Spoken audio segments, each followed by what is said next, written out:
All right, everyone, welcome back to another great episode of Basscast Radio. I am your host, Brian Carter. Thomas Aaron's fishing in the DMV.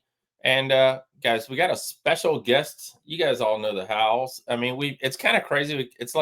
It's almost like one of those reality TV shows, Thomas, you know what I'm saying, that we always hear about. And it's the Howell show. You know what I'm saying? I mean, it's like we had Ozzy Osbourne, his whole entire family. We kind of, not we grew up, but a lot of people watched, and you got introduced to the family there. But now we got Laker Howell on with us tonight. Dude, thanks for coming on. A big win coming off that. You guys all know he's qualifying for the 2026 Bassmaster Elite Series. That way him and Dad can kind of spend more time together. There you go. Travel together, hit all the events together. But Laker Howell joins us tonight in the studio. Before we move over to Laker, what is up with you, Thomas? Yeah, dude, just recording 24/7. I think this is my fourth interview of the day, just stacking them, getting them pumped out here.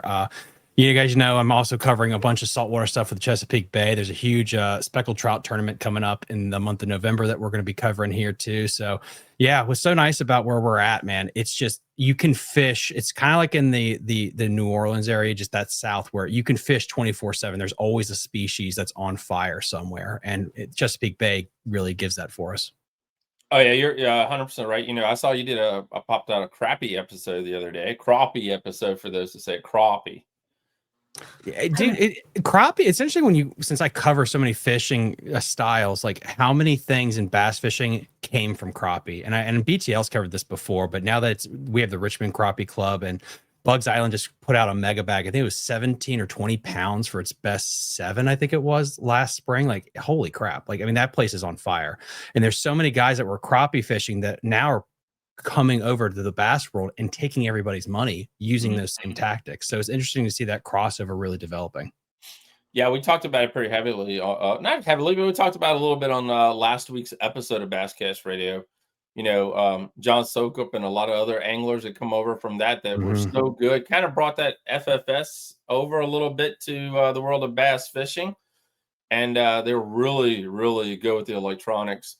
I did see Sokup had a pretty decent finish this past week at the NPFL Championship. Congratulations there. And gosh, it's going to slip my mind. I wish I wrote it down. The gentleman won is a guy from North Carolina I've been knowing for quite a while, who fished the Angler's Choice Team Tournament Trail event. Do you have that up, Thomas, somewhere? You probably don't, because I sent you something else to look at. What am I supposed to be bringing up? Is it Brian? No. And mine doesn't want to move right now. Go figure. The winner of the NPFL Championship 2025, which is really cool because he won the first ever NPFL Championship, because the first one that they had scheduled kind of got the season got wrapped up early, and they didn't have a championship that year, so it's pretty cool. Is it Scott Hamrick or something like that? Yeah, that's it, Scott. I knew Scott. I couldn't remember the last name, but yeah, congratulations to him on winning that. So that's pretty freaking cool. He's down in, I think he lives somewhere down in North Carolina, so it's pretty cool for him. Going down on Lake Hartwell and taking the win there. So congratulations, $100,000. Kind of helps pay for the little bit, And right now, we got the Ultimate Angler Tournament going on. $500,000 going to the winner. I spoke to a bunch of guys this past weekend at the BFL Regional. I went down to Lake Norman for that. Lake Norman for that. And a lot of the guys were going to that got qualified. So it's a chance for just a normal angler to take home $500,000. Dude, we ain't seen a purse like that since the Walmart days, honestly. Yeah, at least Walmart days, since we've seen a purse of $500,000. Yeah, there's a lot more than just normal anglers in this one. I saw some guys that showed up that night that were way more than normal. Let me tell you. Yeah, Yes, there's a Jacob Wheeler in there, everybody. The beast himself is in there. So yes, there are some big names in it, some locals, anglers.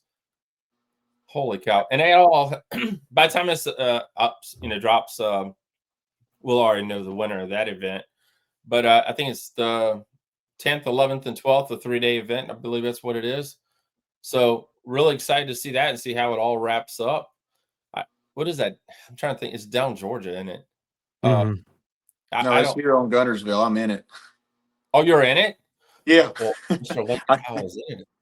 I got off the water to in practice to come be on the show. So yeah, I'm in Oh, it. dude, think. Okay, we're not worthy of that. Holy cow. Yeah. Well, good luck to you, by the way, before we get started. Yeah, thank you. I mean, I don't know where all the funds are coming from. What is there an entry fee or how would they end up setting this whole entire thing up? Laker would know. Yeah, so it's the state of Alabama that's providing the funding. So it's, I guess, taxpayer dollars. I don't really know exactly, but Huh. they've got a handful of different, big names that are kind of running the thing. Mark Davis actually is the Mhm. director of it. And no forward facing sonar on Lake Guntersville out of Goose Pond. It starts tomorrow morning, actually. Um, so yeah, there's 200 guys. You had to provide your own marshal for it. Oh, There's a wow. $500 membership, so your membership lasts for a year. So half the guys that signed up like I did last year, our memberships expired after we qualified, so we had to repay the membership in order to fish it. So they're going to have it again Okay. next year, I believe. So that membership will be one more year. Hopefully, try to get back in it again because this is cool. The whole top 10 is ridiculous money. Like 10th is 25 grand. Wow. Second's 130. Fifth is 50,000. I mean, it's just stacked through there. That's probably Wow. what it takes to actually have the payouts that people want, is to kind of replicate that kind of formula. I don't know if that's I mean, Texas, Florida, maybe probably would do that. Probably not every single place that you have major bass tournaments would be able to do it, but for your area, man, that's probably the deal. Yeah, it's definitely the deal. I mean, there's, like I was saying, there's like, I think 15 of the BPT guys and 15 of the elite guys are in it, just out of the points race. So then that's not counting the ones that actually like qualified through a tournament Oh, and wow. stayed in the top deal. It was hard to make. I had to finish fifth in a open this year. Very first one of the year at Clarks Hill, I had to finish fifth to make it. I was like, I barely beat the guy out of it. Wow. And last year, I was the first one out like 4 times. And so it ain't easy to make. So the guys that are here are there are some that are not on not traveling the country doing it for a living, but there's not a whole lot of them. Majority it's about like two classic rosters stacked. It's crazy. How hard is it Do to practice for something like that? It's in your Yeah. backyard. You have a lot of experience there, but then you have every playing card that you would know of fishing wise going to this lake. Does that affect how you'd want to practice for this place? Or do you get in your head too much with 3D chest? Well, I kind of had to like narrow a lot of stuff down, mainly because the Big Bass Tour is here as well, the exact same Holy God. dates. So That's what yeah, I thought I saw that. you know how many boats are in that. Yeah, there's actually Yeah. Yes. 1,700 people signed up for it right now on Gunnersville. Um, so there's three to a boat, hopefully. So there's gonna be a rough 1,000 boats on the lake between those two tournaments on Saturday and all every day. Mm. So they're buzzing around like gnats out there. It's crazy how many boats are on the water. It really is. So I kind of had to take that into consideration because that really this is going to air after everything's over, right? Yeah. Yeah. Yeah. So basically, all them guys they hear Lake Gunnersville. The grass mat fishing is what's so famous here in this time of year. Everybody wants to go frogging. Well, you put that many people in a frog mat, you let me know how many Mm. fish you catch. So I luckily I guide here, full time. And the fall is like my primary guiding time because it's off season typically. So Right. I'm I've got a lot of it's hard to get people that don't know how to cast sometimes to catch fish in the grass in the fall. So I've had a Hmm. lot of practice out there doing this. So I'm looking forward to it. I've had to leave a lot of stuff alone just so I don't, show this rat boat off in the right areas yet. But it'll be fun to see what happens. Can you go ahead, Thomas? Yeah. Can you break that down for us a little bit? You're talking about fishing the grass in the fall. Yeah, so I can't say a whole lot because my dad's out here doing tackle and he's got the Elite Series. It's gonna be live, I guess. So yeah, it's all public knowledge, I guess he's saying. So yeah, it's gonna be live and anybody can watch it. So anything I say is fine. So yeah.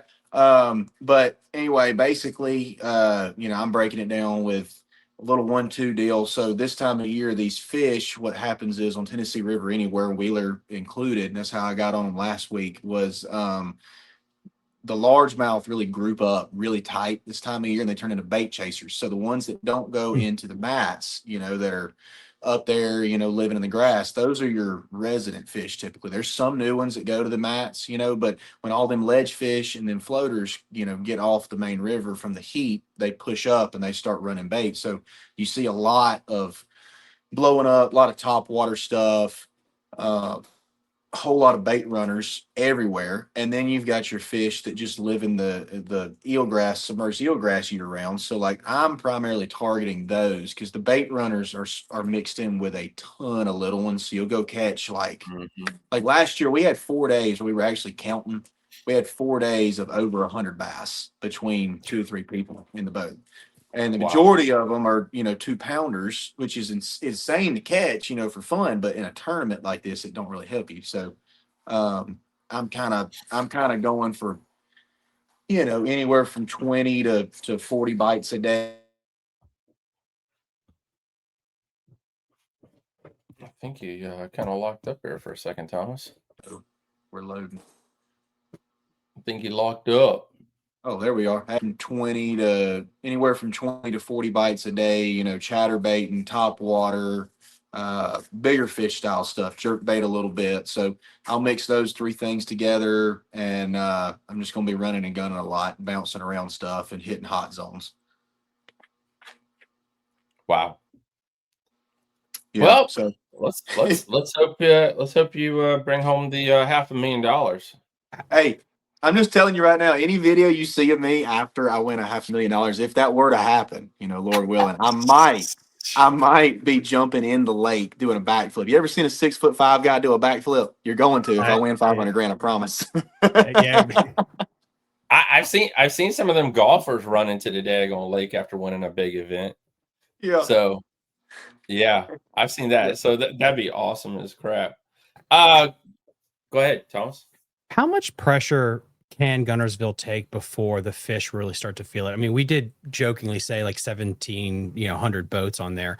Do you got a vibe for how many boats that, okay, at this point, I need to make adjustments because the pressure is going to be a thing and they're going to feel it?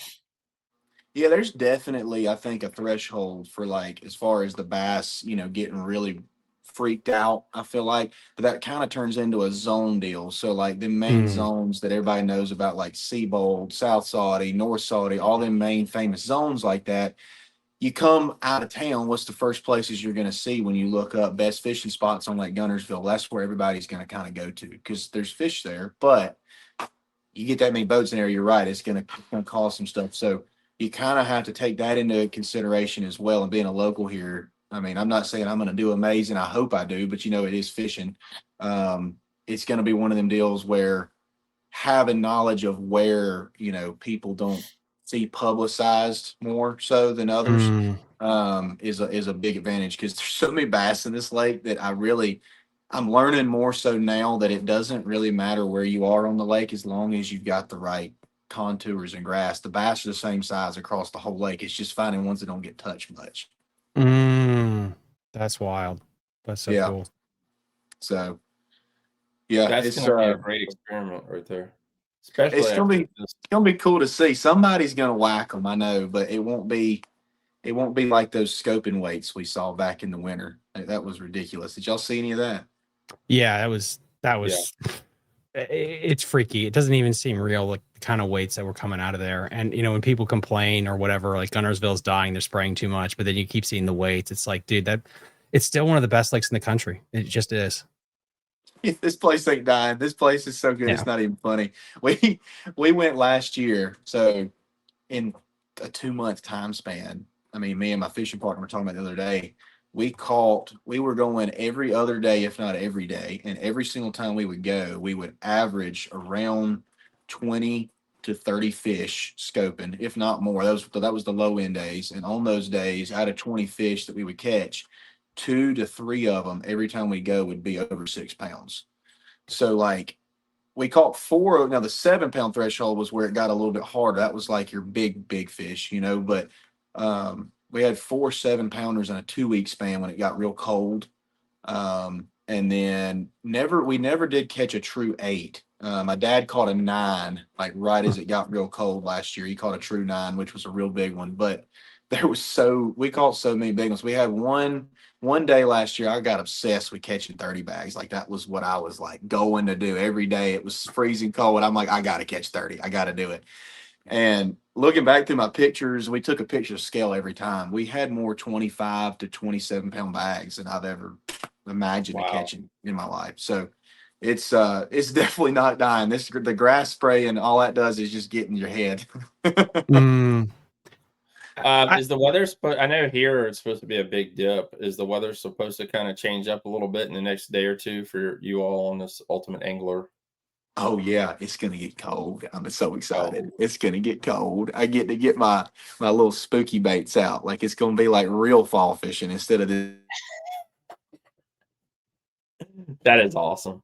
Yeah, I know here the weather is supposed to drop. I don't think it's really going to affect the temperature as much on the lakes because the water temperature here, it's crazy. It's still back up into 70 degrees on Smith Mountain Lake. This weekend is Cat begins their fall event. Next weekend, everybody, is the basscast.com. Our fall side of we run our tournament all year, so call it the fall half of the year begins. And then I have the hat on tonight, and we were talking about it earlier. The Big Bass Tour will be here at the end of the month back on the beautiful Smith Mountain Lake, trying to catch a 7-pounder and take home a brand new bass boat. That's about what it is this time of the year on Smith Mountain Lake. If you get a 6 to 7-pounder about the fall, you might pretty much be guaranteed take home a nitro. So what's your think on, Thomas? It's been a weird fall. I mean, at least up where we're at. I mean, let's see.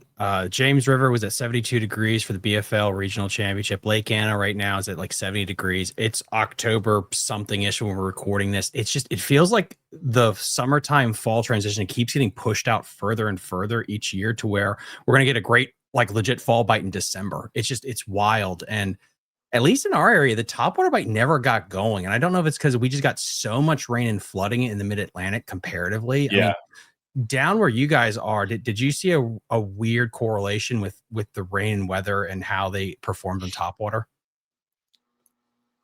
Yeah, it was definitely it definitely helped a lot. I think that whole topwater deal I was doing on Wheeler last week, because I never did anything but topwater last week. That was insane. But still blowing my mind that I caught that many fish on topwater in one spot. But yeah, I think the weather, I will say I'm really simple when it comes to fishing. I'm not a I'm not a scientific guy, so I get in a little zone and I kind of look at the wind and I look at the bait fish and I just kind of, like Tucker Smith said at one time, I just kind of throw stuff at them and see what happens. You know what I mean? Like, I wish I could be like Drew Gill and be like, yeah, man, the barometric pressure was dropping and they were in this depth of water because the thermocline. I don't look at that. I'll be honest. I really don't. Yeah.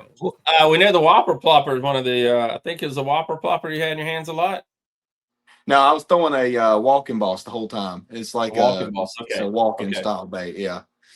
Yeah, that thing's incredible. I don't really throw it's like a spook style bait with a deeper cup, and it's weighted really specific. So the number 2 treble look on the back of it obviously saved a lot of fish. I don't know if y'all saw any of the pictures from that, but I caught 2 real big ones that were skin hooked on the top of the head, and that was terrifying. So yeah, that bait really I made a lot of money on that bait. As a matter of fact, last year in November, the exact same spot, I finished third in the Toyota Championship there, doing the exact same thing in the same spot. So in 2 years, I've made right at 100,000 on the walking balls in one place on the same lake at the Good same Lord. time of Hopefully you year. get a commission. Like, that's nuts. You guys What, don't know what I think you won by like two. You won this one by what, 2 ounces? Yeah, 2 ounces, man. That was that was a shootout. Oh my gosh. And Matt Adams, he is an incredible guy, man. He come over. We were both nervous as a cat, dude. He was like, all right, look, if it's a fish off, because we really thought we were about to tie. It was gonna be real Oh close. wow. We were looking at our scales, and he was like, dude, look, all right. If it's a fish off, you take the money and the trophy. I just want the classic berth. I don't care. I don't want to go back out there. And I was like, I don't want to go back out there either. I got 5 bites today. I don't want to go back out there. So then he had added everything up and I'd added stuff up. So we kind of knew what each other had to have, for the outcome to be one way or the other. And when they called out 19.3, that was 3 ounces less than what his scale said. And as soon as they called that out, I was like, I think I got it, but I don't really know because my scale's normally heavy and it wasn't heavy. I literally had exactly what my scale said, 19.1. And yeah, that's why my face was so like dramatic, was because I was so shocked at how close it was to me, like not winning, 2 ounces is Yeah. way too close for comfort. Guys, listen to this real quick. Yeah, I mean, if you really break it down, Laker had on day one 21.06. Matt had 23.14. And then you came back on day 2 and had 25.04, and he had 22.08. I mean, we're talking like ounces there. And then, the final day, like you said, you both had 19.01 and 19.03. I mean, Yeah. back and forth the whole freaking time. I bet your stomach was in a knot, wasn't it? I won't even lie. I woke up the third day only being 4 ounces ahead of him and I puked. I really did. I was so nervous. You wouldn't have known it when I got out there. I ate my breakfast and stuff and I was good to go. But like, yeah, 5 a.m. I hit the floor and I was like, yeah, I'm about to throw up. I need to do this before I get in front of a camera. You know what I mean? Yeah, the nerves that we go through that nobody ever knows. when you're getting fish like that are barely hooked on that walking bait, is that a sign to either speed it up or slow it down, or is that just it is what it is? That's just how they were getting it. So the majority of them were just smoking it, right? Like they were getting it. I was able to boat flip them, but those two big ones, this is crazy. I wish my GoPro had caught this. I had a camera boat in there watching. They were taking pictures, like still frames, but they didn't really have a video camera going the whole time. So day 2, if they had had a live camera, the footage would have been ridiculous. That 6 pounder I caught, I got the big fish of the tournament with it. It jumped out of the water, like no exaggeration. It got a running start right as the bait got off the edge of the bar. It got a running start and came right up under it and T-boned it. So the whole fish, this is the fish's body, came straight up vertical out of the water with the bait in its mouth Wow. on its back. So when I hit it, I really didn't know how many hooks were actually going to get it, if any. And then when I finally realized it was hooked, I'm like, oh my gosh, now I don't know how to keep this thing hooked. And then I get it to the boat. Yeah, nerve wracking on that one. The other one did the exact same thing, but it came kind of at a more of a from the right side angle under it. So it was more of a run in like dolphin style bite. And man, when any size fish bites it like that, it's usually like a 50-50 shot of landing it. And yeah, I was pressing my button and praying that fish wasn't going to come off till I grabbed it. Wow.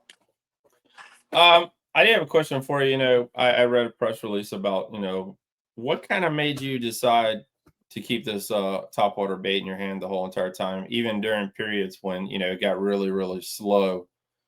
And, sometimes we want to change up or want to, make a different decision. What said, I want to stick with it. It's all or nothing.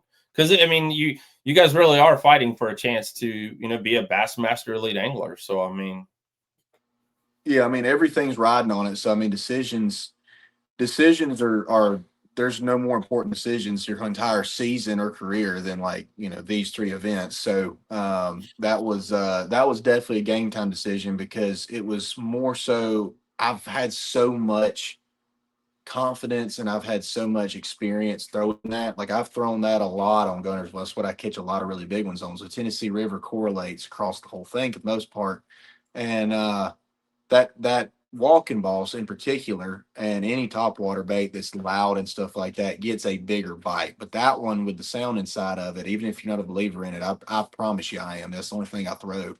And it draws. I really feel like it draws because I'm not going to name who else was in there, but there was a second guy in there sharing the side of the bar with me, and he was throwing looked like a vixen. I don't really know what he was throwing, but it looked the exact same as my bait, and he ended up finishing ninth. So it was a 22-pound difference between a walking boss and his bait, and he stayed in there.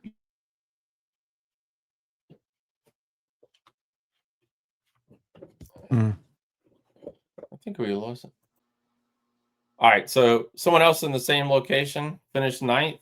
Go ahead. Yeah, he was in the top 10. That was crazy. Two top 10s out of the same area, but he was throwing a very similar bait as well.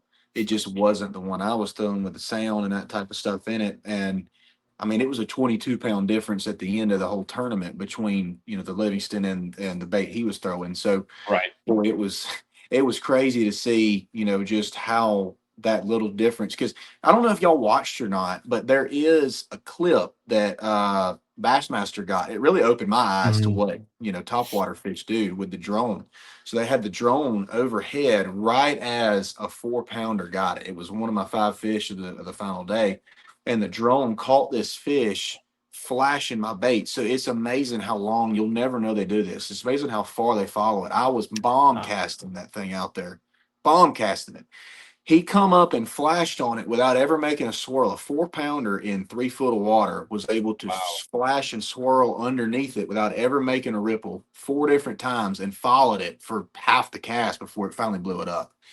It, to your point, they need to do a video, an article, or something about all the myths forward-facing sonar has busted that we've visually seen. Like, oh, you're moving your bait too fast. No, you were shocked at how fast that they can get to a bait. Oh, it's out of the zone. No, they're probably still sharking it. Like it's crazy how many things I grew up reading as a kid that are completely just not true. And just what you said really reminded me of that.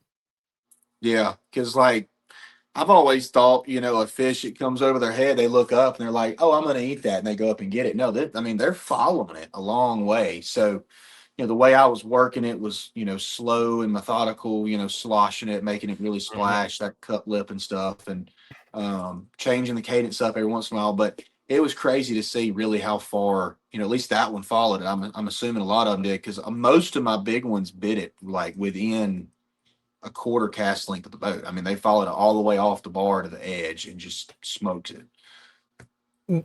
With that said, were you worried at all or had to have like a reset period of the top water pulling them off? And then did you have to wait for them to reset, or were you afraid of them actually camping underneath the boat and you'd have to leave to let them kind of like reset back up so you could hit them again? Like how did you approach that if that occurred at all?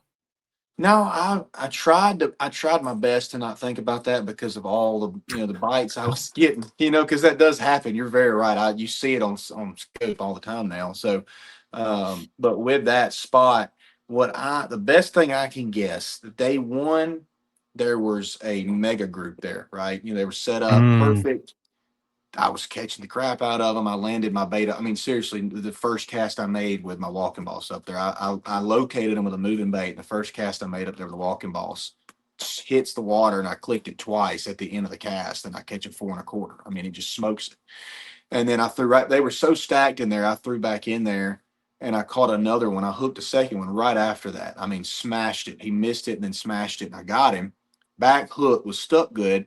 And I thought it was a 3 something, right? It was a little butter ball. And I saw him by the boat. And as he come by the boat, he had one way bigger than him with him, like on his back, trying to get the bait. So I'm thinking, I'm going to like figure 8 him and catch the other one. And it didn't happen. That would be But cool. that would have been sick, wouldn't it? So I Yeah. tried. And then I'm doing the figure 8. I'm pulling him. I'm keeping him tight so that he don't come off. And I'm trying to get the other one to get the bait. I kept feeling the other fish bump the bait from the top, but he never got a hook. So then when I brought him back up to the surface, that fish was gone. So I rotted him. And then when I got in the boat, I'm like, well, crap. I just just a 4-pounder. I shouldn't have done that. Like, I almost lost that fish. So, Wow. but yeah, day one there was a lot there. Day two, there was a very strong group of them there. I think more or less what that spot was they were funneling from the river. There was 3 chutes that were coming in, Mm. and I never moved. So those fish would funnel in, they'd go up on that bar, they'd eat, and then they'd come out to my boat and they'd disappear into the deeper water. So that's the best thing I could figure, because the main chute had current coming in it, and then the chute that I entered had current going out. And that bar was a shell spot with a dip where those fish and the bait fish just kind of roll across that. So I think it was a feeding zone where they were just kind of using it as a highway for the most part. How skittish were they? Were you able to set right up on them, or did you actually have to like come in and sneak up on them to get set up to make your cast? I get real I do think about that. Sound in my head is like a really big deal. Like my trolling motor, I cut it way down. I come in, I trolled in from a long way away, and then I power pulled down right off the edge of the bar, so it wouldn't be like Smart. Okay. yeah, so you won't be up on top of them, because you want those fish to be as comfortable as possible, and then you're making the longest cast you can so that you have as many opportunities those fish to not know you're there, for as long as possible. Because eventually they're gonna follow a fish in and see it, and then they go back and tell on you. I swear they do. They're like tattletales, snitches. Now, scope on or off if you had the option and the choice. Do you think that sound makes a big difference in that type of situation? I cut all my transducers completely off when I was in there. Wow. Yeah. So I had 2 graphs on, and my scope graph was on, and I used it just basically to find the edge so I could get there and power pull down in the right spot. But then after that, I'd walk back and I'd cut the power to the whole thing totally off, so it was just dead. I even cut my hummingbird down scan and stuff off as well, so I had no noise. Only noise was my live wells going. Oh, wow. That's not talked about enough, I think, with all the technology today about going old school with the stealth, because I feel like people are 50-50 split, at least the ones I've talked to, about does scope spook them. And I feel like on certain lakes, like the ones that you're on, you hit them with a cancer beam, they get educated real quick about what's going on. A cancer beam, that's good. I swear they do. I think that we got so many video game screen watchers on these lakes, Tennessee River and stuff. It's like, I swear they have to know when that beam hits them. They have to. Maybe they don't. I think the ones that have been caught by it enough times. Oh yeah. I think it's a size thing too. I really do, because or I wonder if it's also species related, because I think spots are generally just not. They ride the short bus compared to largemouth and smallies. But it seems like, at least on my lakes, this certain size smallmouth and largemouth, man, yeah, when they get within a certain distance, you can just tell that they completely like 180 move, and it's such a sharp, jolty turn. It's like, I'm not making a noise. It has to be that I pointed this at you and you felt something, and that's why you had such a weird, sharp turn off. But yeah, they either turn off or they dip, like they'll go down.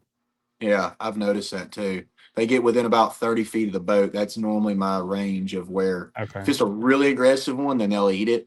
And I mean, there's way better scopers than me, so they may disagree with me. But as far as I've seen, they get about 30 feet from the boat. That's kind of where they start getting antsy. And if you don't have them locked into your bait, you'll get them closer and they'll go down on you. Were you having to set up your boat a certain direction, or was there, like a certain, looking at, to this area that you're speaking of, was the wind blowing or anything of that nature happening as well that could have spooked the fish? So you had to set up, east, west, or however? Yeah, the wind was coming out of, I want to say it was a southeast wind every day. It was the same direction every day. So I got to get in there and set up on my waypoints with the power poles. And I would have done spot lock, but like I was saying, I still think, noise is a thing. So I would turn my boat around, because, if you put the poles down in deeper water, they don't have as much to grab. So with a 21-foot boat, the wind gets you just right, it'll just spin you like a top. you know. So I pulled down. I'd turn the boat around, point the motor at them. I'd back up right to where the edge was, and I'd power pole down. So then you've only got the engine in the water, really, in the power poles for them to see. You don't have anything else for them to Right. get in on. And then when you hook them, your main concern is just keeping them off the prop and the power poles that are on the bottom. Because if they get around those, I mean, that's not good because you lose a fish. But Lose fish. keeping them away, yeah, yeah. So if I remember correctly, it's your second open win. Yep, second open win. So there's that one from Wheeler, and then that one is from Leach. 2 topwater trophies, frogging and walking balls. 2 of them. That's cool. And mentioned this before we recorded, but I'll ask it again because it's what we do here. If you had to put a bet on which tournament you had a better chance of winning before the year started, going up to Minnesota or in your backyard, what would you put your money on? So this is a funny story. It's a really funny story. My dad's in here, so he's going to hear this, and I'll never let him hear the end of it. So Leech Lake last year, I fished it and I finished 22nd place. I had 17 and a half a day of largemouth throwing a frog. And of course, this is a smallmouth dominant place, right? So I was having fun. I mean, it's the most fun frog fishing I've had anywhere. That place is incredible. Those fish never get fished for, it feels like, in that rice. But anyway, I finished 22nd. So this year, I was getting right down to the end of the season. I hadn't made a check in like 6 events. I'd been up north to a bunch of tournaments that were really expensive. So, like, I mean, I'm bleeding money, right? Getting real broke. I was so broke that I don't have any footage of anything from my Leech Lake win because my camera broke and I didn't have enough Oh, money to buy a new geez. camera. So before that event though, three tournaments prior, I had 3 events left in the opens. So I had the money currently, and I know myself if I don't, send it to where it needs to go, I'm gonna spend it on something.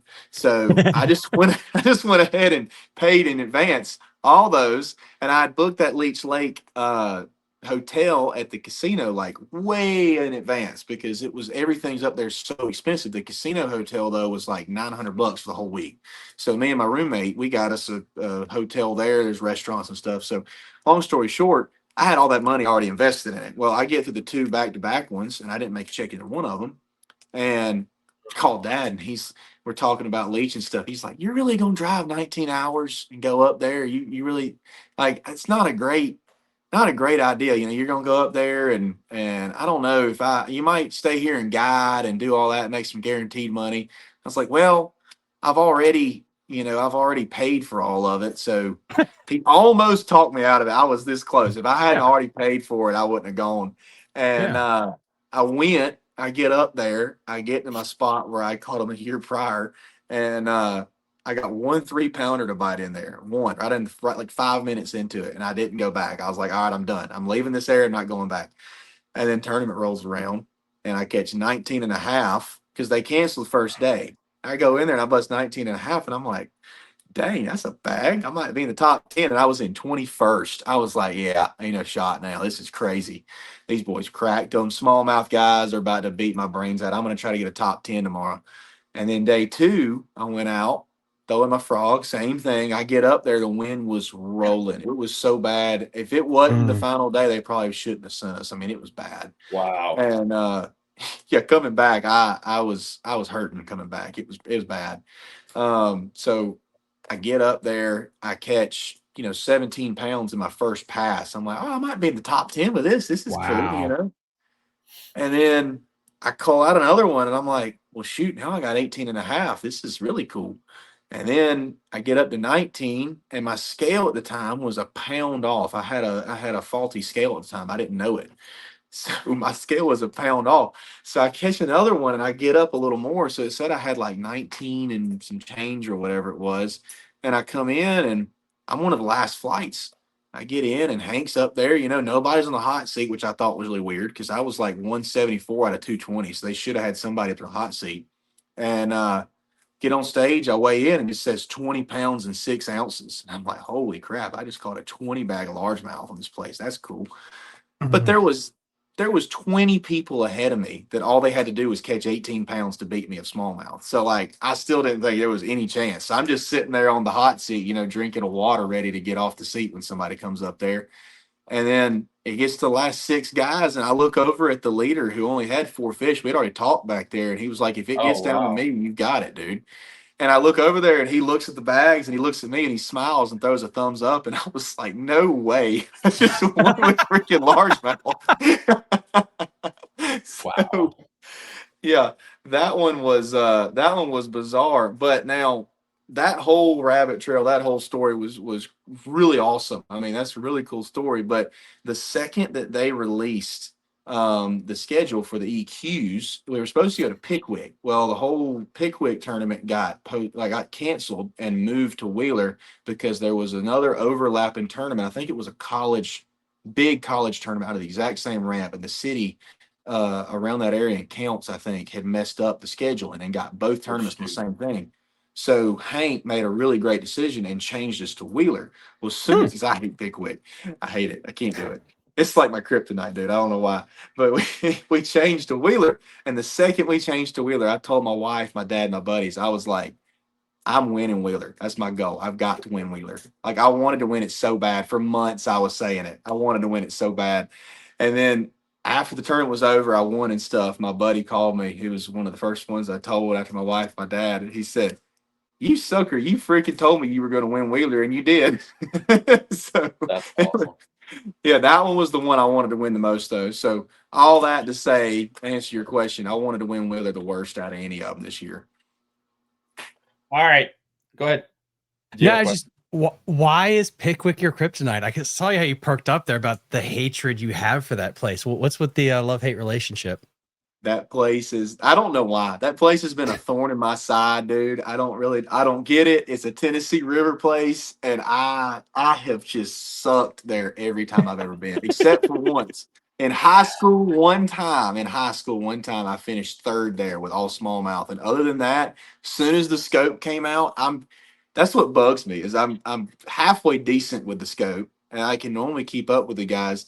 I'm probably the only guy. All right, this is a stat that y'all probably won't hear from anybody else. I'm probably the only guy that's ever fished a Toyota Series on Pickwick in February that zeroed with the scope, doing it all day. I zeroed. I watched 30 fish follow my God. bait off stumps, brush piles. I know it's unbelievable, isn't it? I watched these stupid largemouth and smallmouth swim off of stuff. Look at my little minnow, my sockeye, all the baits that all these Japanese companies say are the best bait in the world. And they swim up behind it and look at it, and they're like, "I ain't biting that dog. Better luck next time." And they went right back to their stump. I zeroed. I sucked. I can't stand Wow. that lake.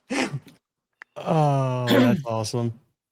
All right. So we're down to one event. We're heading to Florida. It's pretty cool to see it get fished a different time of the year, to be honest. Yeah. You're sitting in 40th place, if I remember correctly. I looked it up. How are we feeling? Our thoughts? I know off the air, you said you've been doing a little bit of math and trying to figure out what you got to do to qualify. Yeah. What, if you don't mind breaking it down for us again, that'd be awesome. My fisherman math is I majored in fishing in college.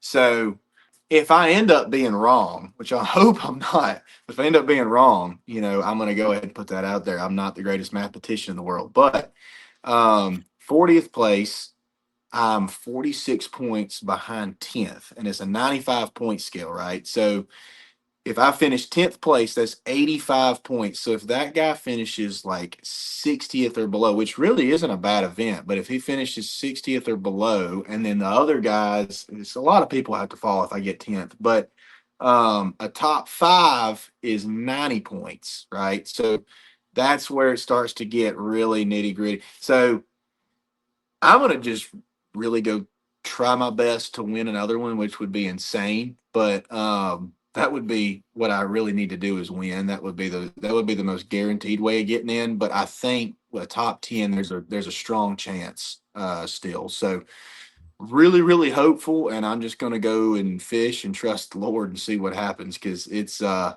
everything rides on one event. I got to have a really good one. So at this win, you took on $52,000 and you get qualified invitation to come fish the 2026 Bassmaster Classic. Pretty much home again. Yeah. Back on the Tennessee River. That's got. I mean, dude, that's got to be exciting right there. Dadgum. All right. Yeah. So, I mean, the Classic, I qualified the first time for the Classic with Leach, right? So that was Okay.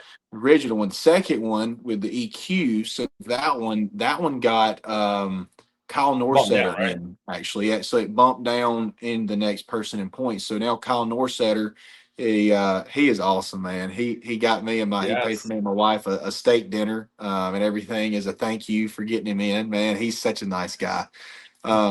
So yeah, that got him in. So now me and Kyle get to hang out at the Classic a little bit and stuff. But yeah, coming to Knoxville, man, Knoxville is.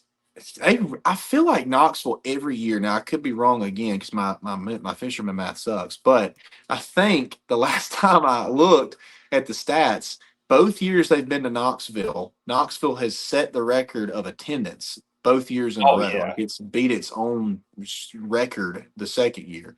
So, I mean, as far as first classics go, man, that one's going to be really cool to have that many people. I'm probably going to pee on myself when the curtains turn, and I come out in the arena. I don't know what I'm going to do.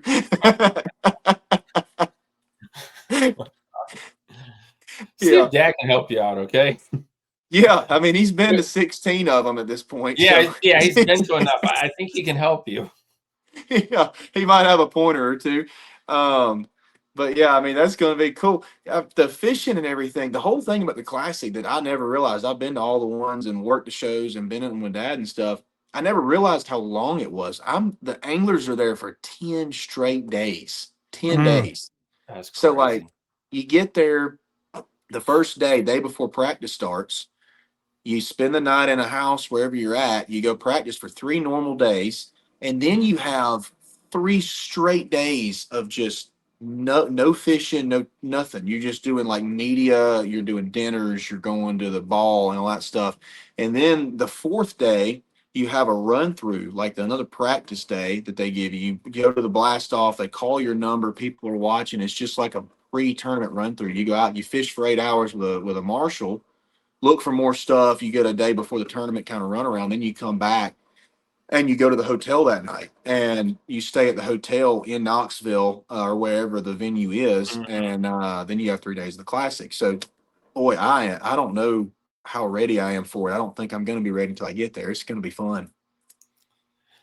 It's a big mental event, to be honest. I mean, that's one thing we kind of talk about here is, keeping your mind in the game and the sport. And, talk about so many people that qualified through like the Bass Nation events and people, who fish smaller events like that. And I'll be honest, I've had this thing, our Bass Nation right here in Central Virginia is going to 1-day qualification events in 2026. And they say it's because, the economy is not the best. And we talk about that a lot here. But I am sorry. This is my opinion, and you guys can hate me or not. You fish Bass Nation of Virginia, and your ultimate goal is to get to a Bassmaster Classic or to get on to the Bassmaster Elite Series, where we're going from we're going from 5 to 6, 7 days, like Laker right there was talking about. That's what this is not just like for some little shits and freaking giggles. This is for you to actually qualify and for you to be used to being on the road and qualifying for this major event and the major series. And I know that was the reason why they had changed, the EQs kind of changed the rules a couple years ago where you had to fish them all to qualify. And that was kind of the whole thing behind it. Yes, it does cost a lot of money. Yes, the the Bass, the Bassmaster itself costs a lot of money and it keeps going up. But if you really want this thing, this dream, sorry, you got to pay the price, people.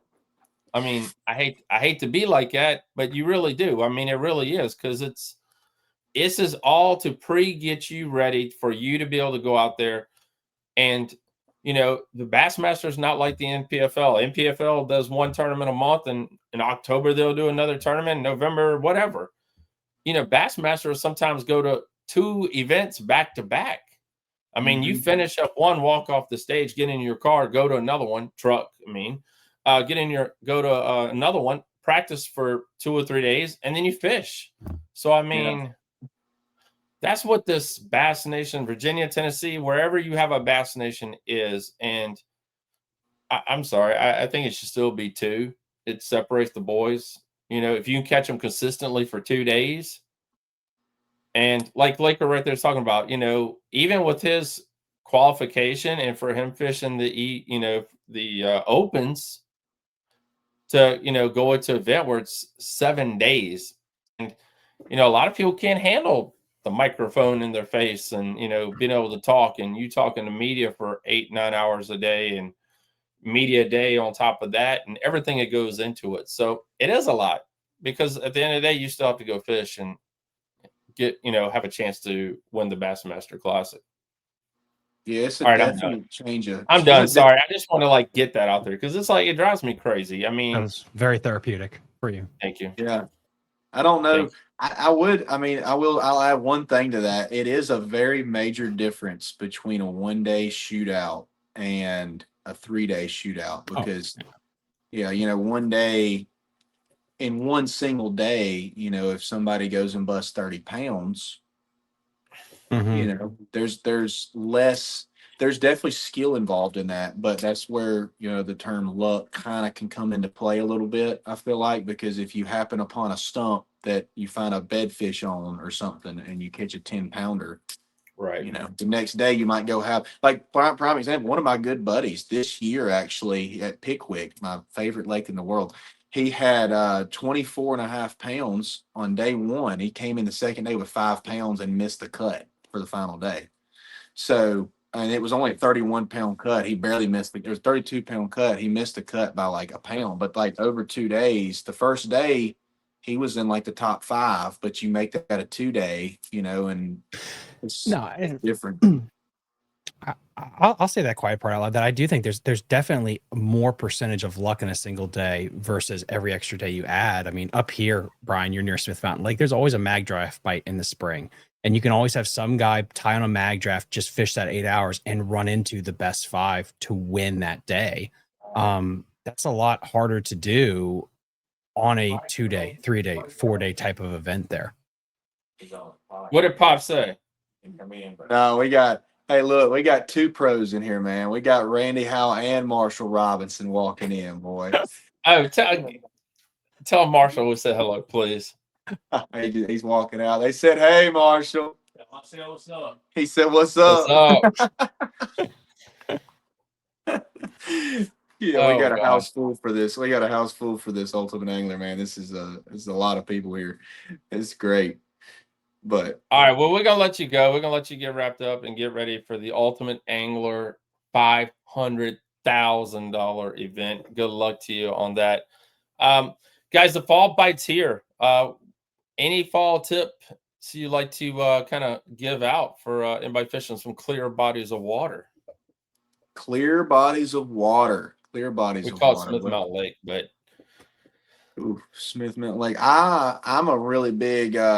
I like to look for birds. I like to look because birds are tattletales. So shad is the main thing that fish are looking for this time of year. They're feeding up before it gets cold. So look for birds. Birds are your first tattletales out there on the water. So those will show you a lot. If you're not scoping, definitely chase the birds. If you are, getting those saddles, getting the creek mouths stuff, the long points that come out Smith Mountain. I don't think I've ever really fished the place, but just from the sound of it, it sounds like a deep, clear water, like a spotted bass, weird largemouth lake. So it's probably a pretty good lake, I'm assuming. But yeah, those type of places, especially with or without the scope, anything, they're going to be out of the mouths and stuff, pushing in. The bait is probably, as it gets colder, going to push towards the back of them pockets. So, you find in mud flats, the back ends of stuff, you might can get on a topwater bite. What you got tied on? Tied on. I'm gonna probably. Ooh, gosh. That walking boss is gonna be the number one thing I'm gonna have tied on. Probably. Yeah, I'm pretty fond of that. Wonder They why. catches them everywhere. I've caught a lot of fish on that across the country, man. That's one of my favorite baits. That I'm gonna have. I mean, obviously a chatterbait. You know, you get on a mud flat, you find any kind of tree covers with bait around it. I'm gonna have some kind of shad chatterbait. And bait number 3, I'm probably gonna have like depending on the depth, 1/4 ounce to 1/2 ounce. Lipless, like a chrome and blue, chrome and black, something that's real flashy. That, like, if they're schooling, you get them to come up, you're gonna fire in there and get something on them that's, makes them react. And a jerk bait, that's my 4th one. Definitely a jerk bait, like a clear, solid jerk bait. All right, you guys heard it here first. Tournament season is right around the corner on Smith Mountain Lake. Hopefully, Laker can help you guys out a little bit there. Some good tips. Like I said earlier, Cat will have their first event wrapped up, the basscast.com tournament series. If you haven't already headed on over to the website now and signed up, please do that today. Get registered, get signed up. Guys, you can pay, you do pay everything online. Sorry, this is 2025. We don't take cash at the ramp anymore. So pay online, get signed up, get registered. If your wife needs to help you, please ask her. She'll love to help you, I know. Get your grandson, granddaughter, whatever it is. They'll help you get registered and get signed up. And like I said, I got the hat on today. We were talking about it earlier. The Big Bass Tour will be back on Smith Mountain Lake at the end of the month. Hey, you want to is Randy still there real quick? Yeah, y'all hear his line over here spooling up. What's up, man? What's up? Look at him. What's up? There he is. Hey, Pops. I gotta beat him. He's on a hot streak. It's gonna be hard. All right. Well, Randy, we'll see you in Richmond. Yes, sir. I'll be there working the show. Y'all come hang out with me, all right? I mean, if you're gonna buy food, we'll hang out with you, all right? You gotta buy something, all right? He's gonna buy your food. He's gonna be there. Y'all better show up at Richmond and see him. But I appreciate y'all letting me be on the show. I am out. Thank you so much. I will see y'all on the next one. Hopefully, I'll win another tournament, so I give you another reason to get me on the show. This was fun. You can come on anytime you want. To be honest, we don't care if you win a tournament or not. We just love talking to the young guns. We'll talk about that cancer beam, man. See ya. Yes. All right, guys. Really appreciate Laker Howell coming on tonight's show and talking to us. We'll then run so you get to tying on tackle and getting ready to go up against Pops for a chance to take home $500,000. Dude, that's crazy. Thomas. That might be the way of the future, though. You know, the way that tournament structure, because we've talked about payouts being an issue, no sponsorships, inflation, all that fun stuff. Maybe going that route is the way that you can ensure higher payouts. But the caveat is it's not like anyone can join it. There are definitely a criteria for you to be able to get into an event like that. Yes. So good luck to everyone who's fishing that event. Really, really excited to see what comes of it and how the first one goes. You know, it's it's crazy. We talk about something of that nature, and you know, it kind of still blows my mind that I traveled 2 hours down to North Carolina for an English Choice event that had 30 boats in it, less than 30 boats, and it gave away $10,000. 30 boats for $10K. What the heck? You can't even scratch a lottery ticket and get that good of a chance. Yeah, it was a 2-day event, but darn, I mean, you can't scratch a lot. And it's like, what is pulling them off the couch anymore? I mean, but it's crazy. This coming weekend, their cat event that starts, like I said, already started by now. They'll have 60, 70 boats in that thing. I say 50 to 60 boats in the first cat event. Now, you do get to qualify to fish a cat championship. That's about $25,000. But I mean, that is just, I don't know. I don't know where we are in the world of tournament bass fishing right now. You guys can comment below. That would be great. We'd love to hear your thoughts and opinions on that. We know the economy sucks and everybody's picking what they want to fish because, you know, they want to, you know, you're fishing, you're picking what you want for the best payout and with the best payout for you and what your goals are as a tournament angler. Yeah. And we got to face the facts. And we keep saying, like, I want to make sure this is explicit to everyone that, like, when we say, like, well, the economy is bad, that's not a rollover. It's genuinely like, we get it. We understand that the economy is bad. Inflation is an issue because, I think it was last week we talked about like, well, it's always been $100, let's say, for a buy-in. It's always been $10,000 for the win. And it's like, great, 20 years ago, that $100 is not the same buying power as it is now. And, buy into tournaments has not changed in the past, 15, 20 years. But on the flip side, the winnings haven't changed either, because $100,000 bought you a lot more 10 to 15 years ago than it does now. And if you win the regional on, let's say, the James River or whatever, okay. 3K. Yeah. So yeah, 30K or whatever. And half of that goes to the tax man. Then how much of that All right. goes to So the regional, if you won that, I think the regional paid a boat for first place. a boat And and a check? you did get a check? Yeah, I think it was like a $50,000 check or Okay. $30,000 check, something like that. Yeah, so you got a check to go with this too. And 40% went to the tax man. Mm-hmm. So all of a sudden that 50 doesn't look so sexy anymore. That 30 doesn't look so sexy anymore. And then, how many days were you fishing? How much gas did you put in the boat? Did your vehicle break down? I just, if you guys want to get good at fishing, also get really good at, balancing a checkbook too. Like and it's interesting. I like to hear about like the dad too. The dad saying like, just stay here. It's easy money.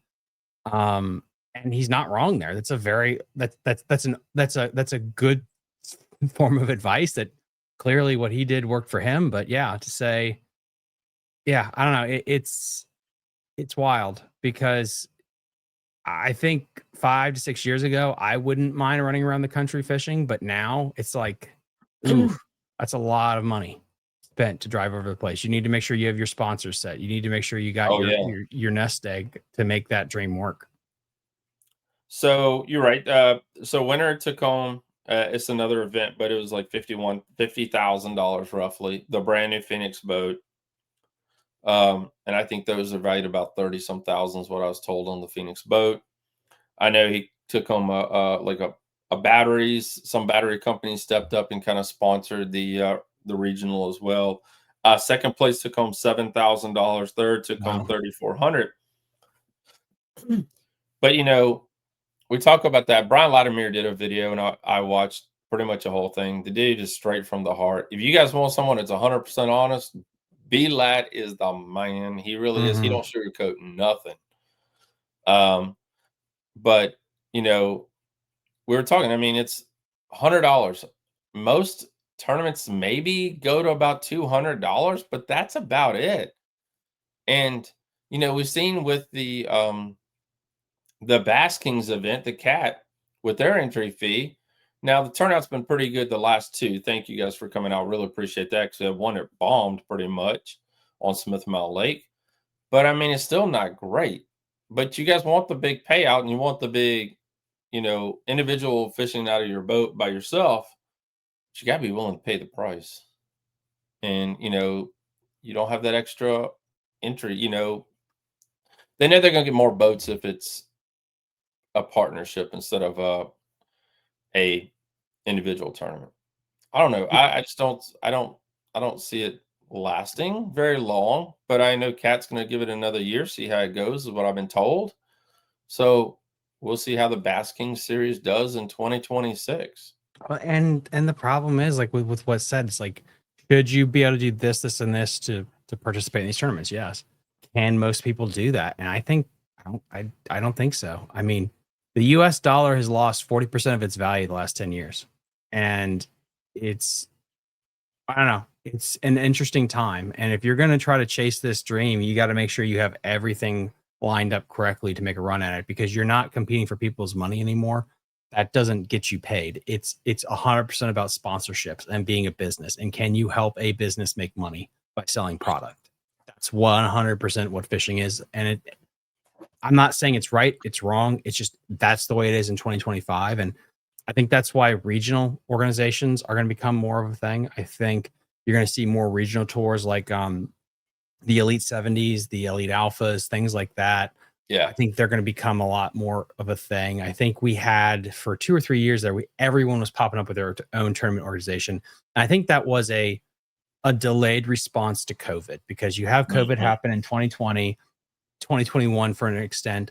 So 2022 and 3 would be the years that you would see all these organizations pop up in response to the COVID era.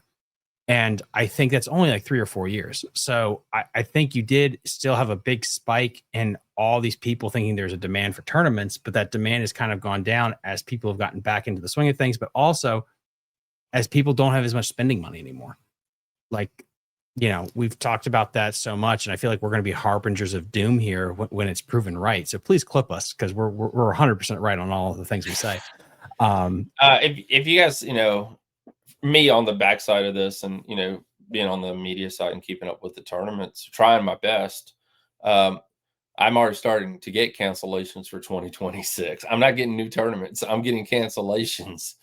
So I mean, just the turnout's not there, and so we'll see what like I said, we'll see what 2026 brings all the way across the whole fishing industry as a whole.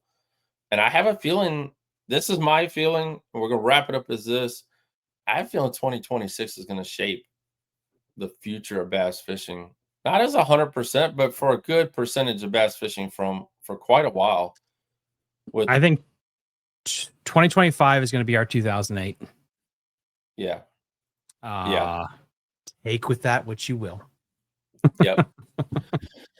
All right, guys. Have a great night, everyone. Thank you for listening. Appreciate Laker Howell for coming on and talking with us. A great conversation with him. Awesome young man. The Howells are just great people all together. We always love getting to hang out with them. And Thomas, have a great week, brother. You too, boss man. See you guys next week.